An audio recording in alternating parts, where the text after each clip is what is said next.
और सबसे पहले दर्शकों शुरुआत करेंगे धर्म युद्ध से। धर्म युद्ध का आगाज हो गया है, ये इसलिए क्योंकि ये जो चेहरे आप देख रहे हैं, दोनों के बीच में लगातार बयानबाजी देखने को मिल रही है और लगातार बयान पूरे मामले को लेकर, चाहे जमीयत की बात करें, चाहे सनातन बोर्ड की मांग जो देवकी नंदन ठाकुर आचार्य की तरफ से या साधु संतों की तरफ से की जा रही है, वो तेज होती नजर आ रही है। दर्शकों, आप अपने घर में बैठे हैं, दीपावली का त्योहार मना रहे हैं, सरकार अपना काम कर रही है, लेकिन इस बीच मुसलमानों ने दिल्ली पर चढ़ाई कर दी है। ये तस्वीरें देखिए, लाखों की संख्या में मुसलमान दिल्ली के इंदिरा गांधी स्टेडियम में जमा हो गए हैं, जहां कई मौलानाओं ने उनके सामने तकरीरें दी हैं। इस हुजूम को बुलाने के पीछे मकसद क्या है? कई मकसद है।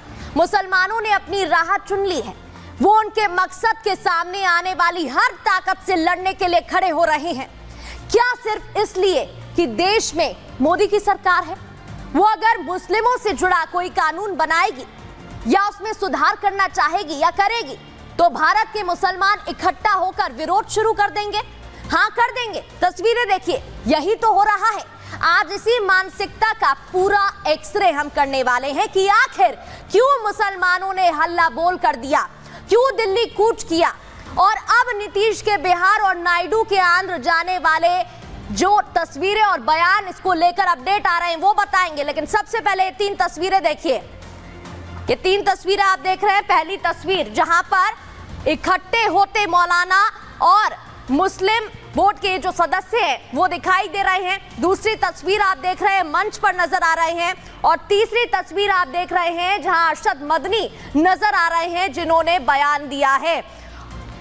तो आगे बढ़ते हुए क्या मकसद है वो भी आपको बताएंगे, लेकिन जरा मुसलमानों का ये जमावड़ा देख लीजिए। तस्वीरें आप देख रहे हैं, एक साथ मंच पर इकट्ठे नजर आ रहे हैं, नारेबाजी की गई है, भड़काऊ बयान दिया गया है, क्या कुछ कहा गया है वो आपको बताते हैं। लेकिन सबसे पहले ये जान लीजिए कि आखिर मकसद क्या है। पहला मकसद, दिल्ली में क्यों जुटे हैं मुसलमान? एकजुट होकर ताकत दिखाना चाहते हैं, ये तस्वीरें आप देख रहे हैं। दूसरा मकसद, Jamiat all India Muslim public law board का शक्ति प्रदर्शन आप देख रहे हैं, प्रदर्शन किया जा रहा है। तीसरा मकसद, संविधान संरक्षण का दावा किया जा रहा है, बदलाव नहीं होना चाहिए कहा जा रहा है। चौथा मकसद, वक्फ बिल का विरोध हो रहा है, जिसके चलते इकट्ठा हुए हैं।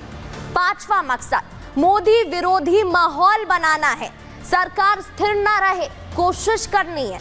और इस वजह से ये तस्वीरें आप देख पा रहे हैं, लगातार विरोध हो रहा है, और विरोध हो रहा है कि वक्फ बिल में संशोधन ना हो। विरोध हो रहा है कि जिस तरीके से सरकार स्थिर है वो स्थिर ना रहे। ये तो महज वो मकसद है जो आपको सामने दिख रहे हैं, क्योंकि मुस्लिमों के रहनुमा सिर्फ अपने एजेंडे के लिए दिल्ली में नहीं जुटे हैं, बल्कि मोदी विरोध में विपक्ष गठबंधन को मजबूत करने का भी उनका प्लान है।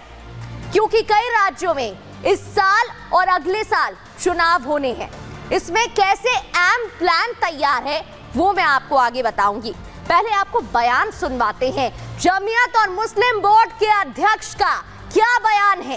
कैसे मुस्लिम एकता के नाम पर भड़काऊ एजेंडा चला रहे हैं, वक्फ के नाम पर कैसे मुस्लिमों को अधूरा ज्ञान देकर एजेंडा चलाया जा रहा है, सुनिए। ऊपर बनती है वो वक्फ है। आपको क्या दर्द है? क्या आप उस वक्फ को खत्म करते हैं? इसका मतलब है मुसलमानों की जमीन को हड़प करना चाहते हो, हराम खाना चाहते हो, इसलिए उन औकाफ को हड़प करना चाहते हो। औकाफ हमारे आबाओं अजदाद के किए हुए हैं। औकाफ अल्लाह की मिल्कियत में दिए हुए हैं, मस्जिदें बनी हुई हैं, आप उनकी हिफाजत कीजिए, इसलिए कि हम इस मुल्क के रहने वाले हैं, हम बाहर से आए हुए नहीं हैं। अब ये कानून इतना ख़तरनाक है कि जो चीज़ सिर्फ इस्तेमाल की बिना पर किसी वक्फ को नहीं माना जाएगा, उसके लिए डॉक्यूमेंट पेश करना होगा, गवर्नमेंट डॉक्यूमेंट मांगेगी। आप सोचिए, दिल्ली की जामे मस्जिद 400 साल पहले बनी। आज अगर कोई आपसे उसके डॉक्यूमेंट मांगे, उसके दस्तावेज़ मांगे, क्या उसका दस्तावेज़ देना मुमकिन है?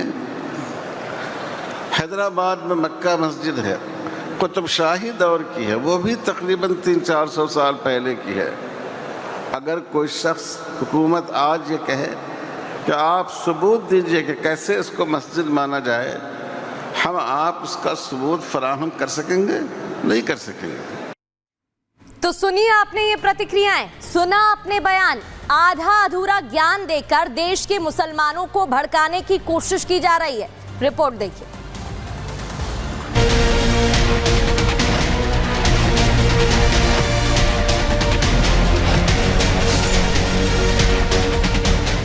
मौलानाओं के इन भड़काऊ बयान को गौर से सुन लीजिए, क्योंकि ये वक्त बिल के खिलाफ अब सड़क पर उतरने की रणनीति बना रहे हैं।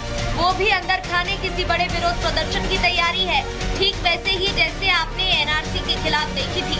अब मुसलमानों को वक्फ बिल के खिलाफ उनके धर्म के ठेकेदार सरेआम उकसा रहे हैं, भाईचारे का नाम लेकर वक्फ विरोधी माहौल बना रहे हैं।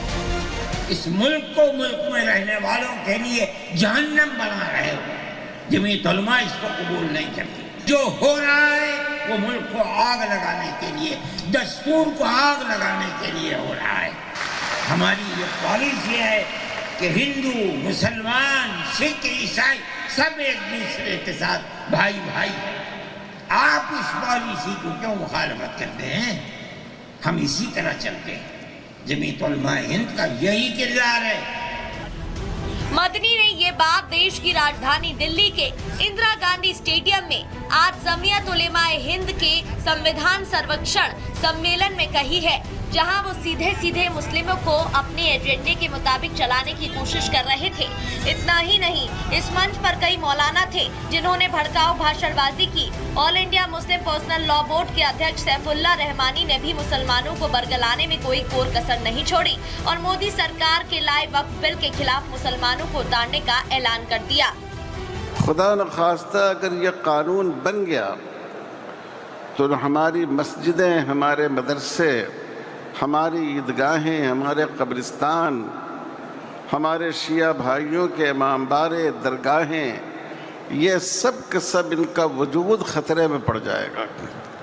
इसलिए ये बड़ी अहम लड़ाई है और पूरी क़ुव्वत के साथ हमें इस लड़ाई को लड़ना है।